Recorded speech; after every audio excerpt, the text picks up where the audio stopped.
Fui secretária de 2 cidades, 7 anos em Santo André e 7 anos em São Bernardo. E 1 ano trabalhei no Ministério da Educação, bem no ano da implantação do PAR, 2008. Aqui tem gente daquela época, que eu conheço. E fui presidente da Undime Nacional por 3 vezes. Então, hoje eu estou na Fundação Lema e no Instituto Natura, trabalhando com o Conviva, em 2 programas para ajudar secretários. Então, queria muito agradecer a oportunidade de falar com vocês e trouxe para vocês material para trabalhar nas redes de educação sobre a BNCC e, acho que está abrindo, né? A BNCC e a educação infantil.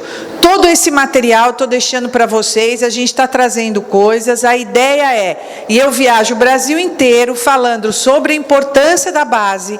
Ela não é o nosso sonho de consumo, ela tem questões, por isso que na hora de fazer os planos, os currículos municipais, os planos de aula e principalmente o PPP das escolas, porque PPP não é peça de ficção, que a gente pega de uma escola e leva para outra.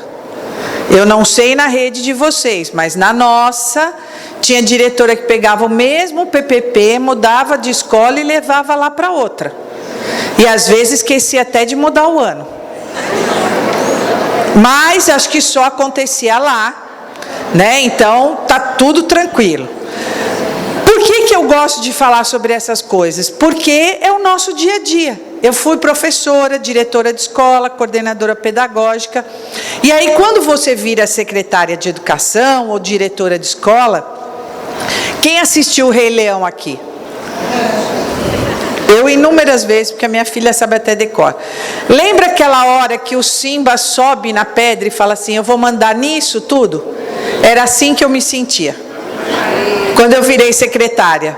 Aí eu descobri que tem a 8666, que é a lei das licitações, que aquela, não é à toa que ela tem o número do demônio, 666, porque deixa qualquer uma de nós doida.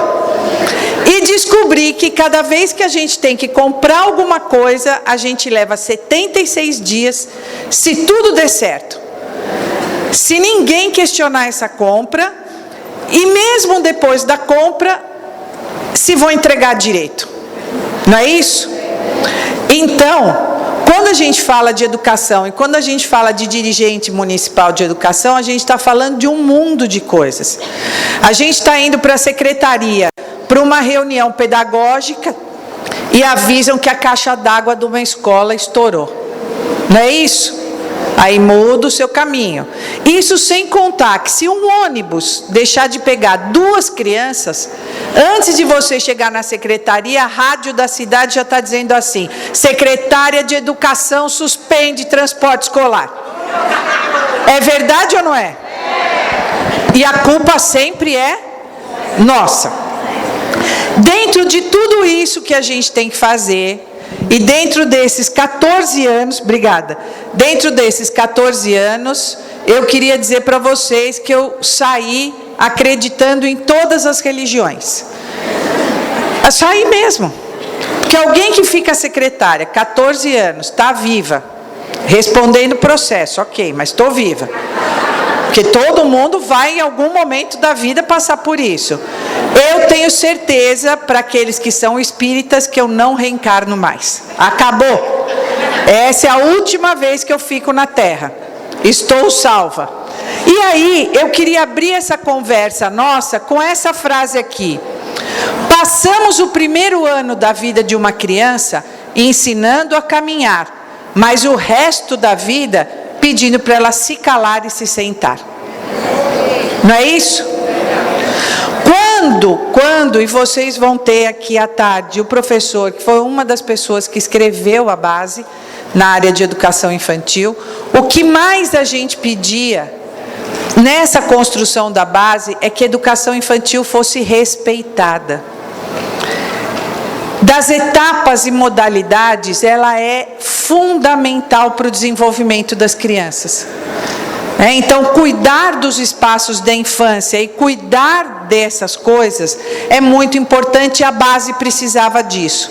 Por isso que quando Danilo fala que a gente tem que lutar pela educação infantil e a manutenção do financiamento da educação infantil, isso é sobrevivência. Porque se a gente não conseguir trabalhar lá na educação infantil, todas as outras etapas serão comprometidas, não é isso? E aí, a educação infantil, ela só vira direito de fato, né? Ela era um direito, mas ela só entra na lei na emenda constitucional 59. Eu era presidente da Undime, a gente estava lá brigando em 2009, porque a maioria das pessoas das classes A, B, já colocavam as crianças desde os 3 anos de idade. E no Brasil a escolaridade só era obrigatória a partir dos 7 anos, depois a partir dos 6. E aí a gente brigou muito para que a pré-escola fosse obrigatória. E tem gente que confunde essa obrigatoriedade com antecipação da escolaridade. Acha que é para alfabetizar bebê. Não é para alfabetizar bebê, mas é para dar o direito deles estarem na escola, em contato com letras e números, em contato com uma série de coisas. Mas ninguém queria, nem naquele momento e nem depois, que a gente alfabetizasse os bebês. Tá bom? Porque muito cuidado. Quando a gente faz as coisas na idade errada, depois a gente não conserta mais. E a educação infantil é um local da experiência, o espaço da experiência, da vivência. A única coisa é que às vezes a gente esquece que criança de 7 anos também brinca. E dá-lhe tirar tudo que é parque e deixa meia hora para as crianças brincarem só. Não é? Muito cuidado. A partir daí, gente, eu queria trazer as diretrizes curriculares nacionais da educação infantil, especificamente o artigo 9. Por que é importante a gente olhar para tudo isso para ver a base? Porque a base, ela não está solta no espaço. Ela vem de uma concepção de educação que o Brasil tem e que a gente precisa garantir. Então, este artigo vai falar que tudo a gente precisa experimentar, porque a gente produz cultura, e cultura é educação. Né? Muito cuidado com essas questões. Por que eu trouxe esse material, gente? Porque hoje o grande desafio das redes e das escolas é conversar com os professores. O que é que muda? Como é que a gente vai lidar com a BNCC? Como é que vai mudar lá a sala de aula? Tem professor que vai adaptar ou vai adequar a sua prática, porque ele já faz um bom trabalho, mas também tem gente que precisa rever o seu trabalho. Né? O que a gente precisa? De professores que ajudem a construir os processos de aprendizagem. E muitas vezes nós fomos para a universidade e não aprendemos assim também. Muitos de nós saímos da universidade especialistas em Vygotsky, Vallon, Piaget, mas não conseguimos alfabetizar as crianças. Temos dificuldade, então, como unir essa teoria tão importante da universidade com a prática lá na sala de aula? E de crianças que vêm de contextos muito diferentes. O Danilo falou aqui, tem gente da classe média em Palmas que coloca na escola pública. Tem lugares que as crianças vão para a escola primeiro para comer. Ainda tem nesse país criança que vai para a escola para comer. Em São Bernardo, que é uma das cidades mais ricas desse país, onde eu fui secretária, a gente tinha pico de merenda nas sextas e nas segundas-feiras, porque as crianças sabiam que iam comer menos no final de semana e voltavam com fome na segunda-feira. Ou a gente tem consciência de todo esse processo, a consciência de que o transporte escolar é fundamental nesse país para garantir que as crianças estejam na escola, ou a gente não faz educação como ela tem que ser feita. A gente não pode esquecer o Plano Nacional de Educação. A BNCC está dentro do contexto do plano. Por que a gente precisa de dinheiro do PIB? Por que a gente precisa de 10% do PIB? Porque educação custa. Não há projeto pedagógico que se sustente se não tiver recurso, gente. Não tem. Porque professor é profissional. E profissional ganha. E precisa ganhar bem. Se a gente não tiver essa consciência, a gente vai achando que educação é segunda linha. Eu nunca vi nesse país ninguém pedir para reduzir curso de medicina. Mas tem gente querendo reduzir a formação de professores. E ficar fazendo um monte de coisa à distância. Pode fazer? Pode. Esse país é grande, é difícil, mas cuidado. Ou vocês querem entrar num hospital e a pessoa fala assim, eu só fiz 50% do curso de medicina presencial. A hora da cirurgia eu fiz à distância. Deita aí, vou te abrir. Aí você fala, não, mas como é que vai ser? Mas eu li no livro, eu sei como é que é, eu sei onde é o seu estômago, fica sossegado. O que a gente não tem nesse país é equilíbrio do que é importante e o que é supérfluo. Ninguém vira médico se alguém não alfabetizou, gente, não tem jeito. Então, muito cuidado como é que a gente trata as coisas. Depois, a base está dividida em direitos de aprendizagem. Eu acho que o professor Haddad vai se aprofundar, eu vou passar, ok. E esses direitos de aprendizagem são conviver, brincar, participar, explorar, expressar-se e conhecer-se. Gente, os nossos professores nas redes de vocês e por onde eu ando nesse país precisam entender claramente o que significa cada um desses direitos. É muito importante conhecer como a criança aprende, como a criança pequena aprende. Eu gostei das etapas, crianças bem pequenas, crianças pequenas e bebês. Quem trabalha em creche aqui sabe qual é a diferença de lidar com bebês e com crianças pequenas. É muito diferente. Não é pouco, não. É muito diferente.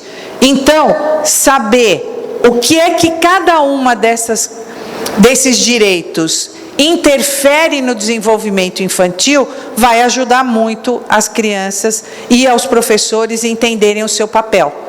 Quando a gente não entende o nosso papel, fica muito difícil trabalhar. Eu estava vendo aqui a questão do curso. É muito importante, gente, que a gente tenha programas de formação para gestores. Ninguém ensina para a gente como é que é ser secretário. Né? E aí é sempre muito difícil, que a gente aprende do pior jeito. É igual ser diretor de escola. Por mais que a gente saiba a legislação, e às vezes eu brinco que concurso de professor parece prova da OAB, porque só pergunta legislação. E o que menos a gente vai usar lá na escola é a legislação. Né? A gente precisa aprender como é que lida com as crianças, como é que trabalha com as famílias, como é que constrói PPP. É isso. Depois, qual é a intencionalidade educativa? O que a base vem trabalhar? Ela vem trabalhar, primeiro, que todo mundo tem direito de aprender. Segundo, que nós somos diferentes. E terceiro, que esse país precisa ser mais igual. Isso está na Constituição, isso está no Plano Nacional de Educação e está lá na base. Então, se eu puder dar uma sugestão para vocês, por onde começar, comecem lendo com seus professores o capítulo 1 e o capítulo 2 da base. Lá está dizendo claramente o que é que a gente quer, por onde a gente vai. Por que todos os professores precisam ler? Porque senão o pessoal vai direto na sua área. E a base é um conjunto maior de todas essas coisas. E aí também cabe o que a gente tem feito, que são as críticas, né? A questão da inclusão, a questão da educação de jovens e adultos, como é que a gente trabalha a questão da educação integral. Então, tem muita coisa que precisa ser feita ainda, e a gente espera que o CNE trabalhe nisso. e que os planos em cada uma das cidades e o currículo dos estados, e aí vem sendo feito um esforço grande para o regime de colaboração entre Estado e municípios, e isso é importante, porque as crianças moram todas aqui no Tocantins. E tem histórias do Tocantins, coisas no Tocantins que são muito importantes que as crianças saibam. Se não, gente, sabe o que acontece? Tem gente que fica lá na rua gritando ética, corrupção, não sei o que lá, e entrega atestado falso na secretaria. Não é? A gente não consegue ensinar aquilo que a gente não é. A gente precisa tomar cuidado com o que a gente fala, senão a gente passa ideias equivocadas. Lá no meu estado, eu vou dar o exemplo lá do meu estado. Eu passei a vida inteira, quando estava na escola pequena, eles diziam para mim que os bandeirantes eram heróis. Meu irmão tem uma foto vestido de bandeirante. Em São Paulo tem a Rodovia dos Bandeirantes, a Avenida dos Bandeirantes, a Raposo Tavares, a Anhanguera, são tudo estradas, nome de bandeirantes. Só esqueceram de contar para a gente que os bandeirantes eram assassinos de índios e que roubaram todas as riquezas. Essa parte não me contaram. E hoje o meu irmão morre de vergonha que alguém veja a foto dele, vestido de bandeirante. Cuidado como a gente passa a história. Porque a percepção desses meninos, e quando eu vejo jovens, muitos jovens, de camiseta amarela, pedindo a volta da ditadura, eu pergunto assim, cadê o professor de história? Que não ensinou que democracia dá trabalho, mas é isso que a gente quer. Porque a ditadura, quem viveu nessa sala, tem gente que viveu, não precisa me contar, porque eu também tinjo o cabelo, né? Não precisa me contar. Ela foi muito ruim e muito maléfica, principalmente para a educação. Né? A gente não podia falar determinadas coisas, a gente não podia estudar determinadas coisas. E aí, a nossa missão é permitir que a criança desenvolva a sua própria forma de ser. O que a base tem que fazer? Qual é o maior objetivo da base? Que ser humano a gente quer formar? O tempo todo, tudo que está ali é para mostrar para nós qual é o ser humano. E isso começa na creche, quando a gente ensina a dividir, a compartilhar, né? A respeitar a diversidade, a respeitar o que é diferente. Por quê? Porque o educador precisa ensinar a criança a agir por conta própria. Gente, quem trabalha com educação infantil vai lembrar o que eu vou falar agora. Como é que as crianças chegam na educação infantil sem ser período de adaptação? Claro, porque período de adaptação chega chorando. Depois que elas entendem, como é que elas vêm para a escola? Pulando, não vem? Nem olha para trás, fala tchau para a mãe e entra. Para a mãe, e quando fala? Não é isso? Aí no Fundamental 1 eles também vêm alegres, porque eles estão aprendendo a ler tudo que tem em todo lugar. No Fundo 2 já vem mais devagar. E no ensino médio eles sentam lá no fundo, esperando a hora passar. Não é isso? Qual é a pergunta que mais aluno de ensino médio faz? Vai cair na prova? As crianças pequenas aprendem porque elas são curiosas. E o que é que a escola faz depois para essa curiosidade sumir? Por que essa etapa é tão importante? Porque elas são muito claras, muito transparentes, muito elas ainda. A escola não estragou.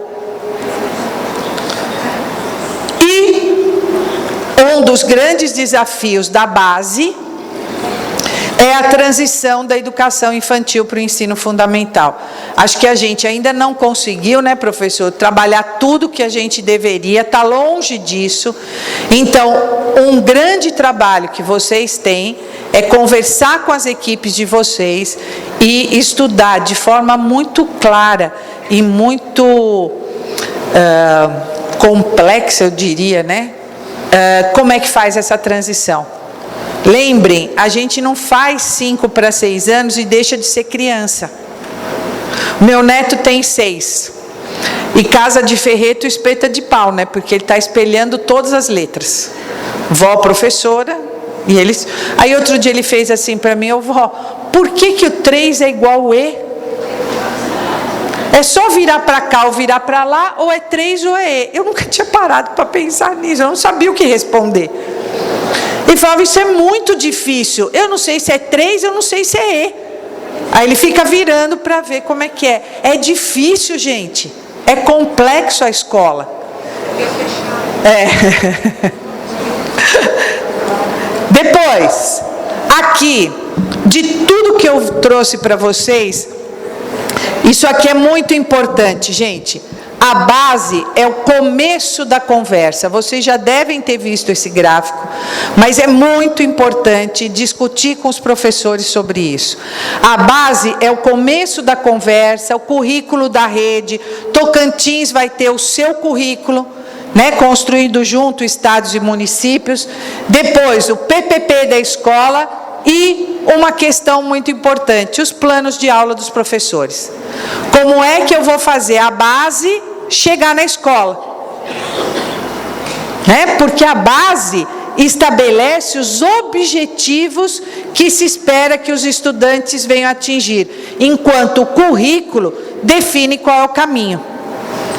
Essa diferença entre o que é base e o que é currículo é muito importante estudar com os professores. Por isso, de novo, eu reitero a questão da leitura inicial. Eu tenho viajado esse país inteiro. Outro dia eu estava no Mato Grosso do Sul, a rede fez uma parada só para ler o capítulo 1 e o capítulo 2. E todo mundo entrar na mesma linha.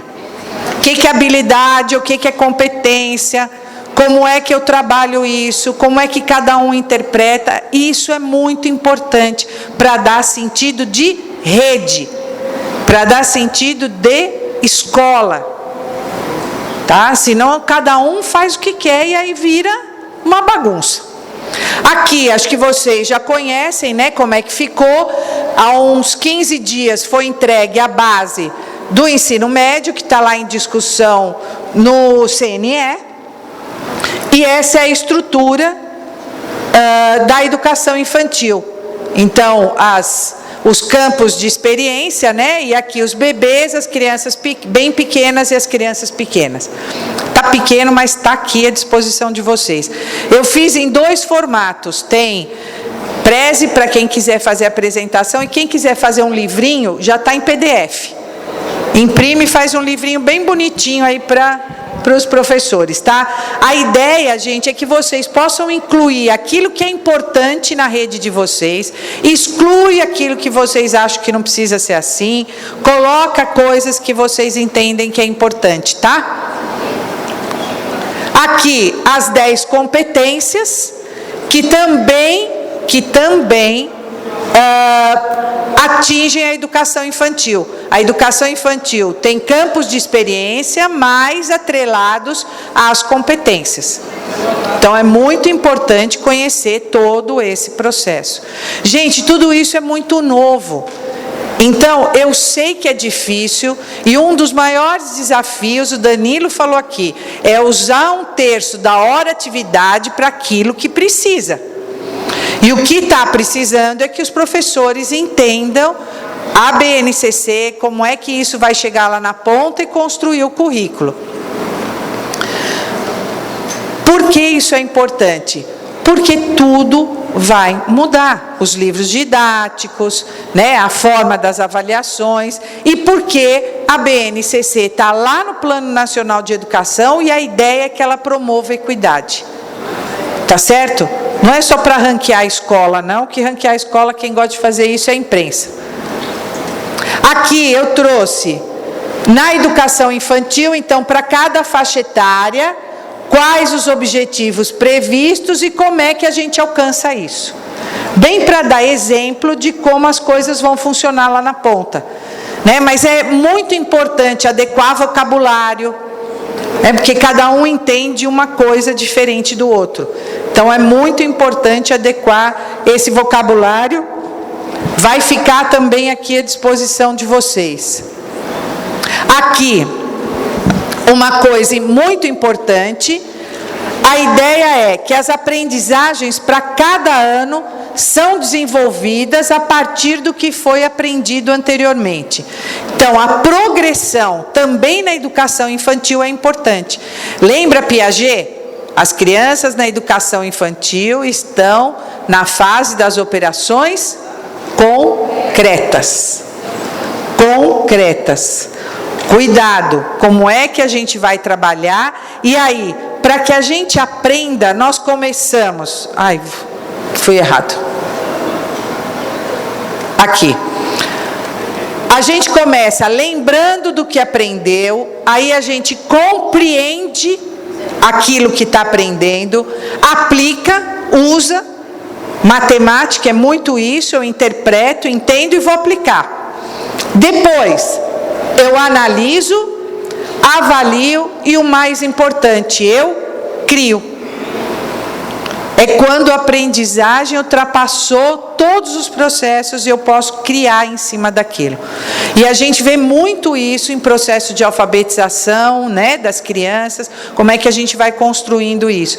E para isso, a educação infantil tem um papel extraordinariamente importante. Lembra como eu abri a nossa conversa? A gente passa o primeiro ano pedindo para andar e para falar. E fica o resto da vida pedindo para se calar e para sentar. Alguma coisa está errada. E na educação infantil, a gente quer mais é que eles criem, que eles cheguem aqui. Eu trouxe... nós do movimento fizemos leituras críticas sobre a base, tem vários estudos de vários lugares, a gente tomou cuidado de ter todas as tendências, direita, esquerda, centro, apesar de que eu acho que a direita não pensa muito nisso, mas está tudo certo, a gente vai trabalhando e principalmente trabalha com materiais que vocês podem usar, está lá de graça. Tem coisas de várias universidades, de professores independentes, que está lá à disposição de vocês. Tá? Porque eu sei que é difícil lá no dia a dia da gente separar, olhar, fazer pesquisa, então a gente trouxe. E eu queria agradecer muito a oportunidade, foi corrido, mas a ideia era ajudar a começar essa conversa do quanto a base pode ajudar a educação infantil. Obrigada, gente.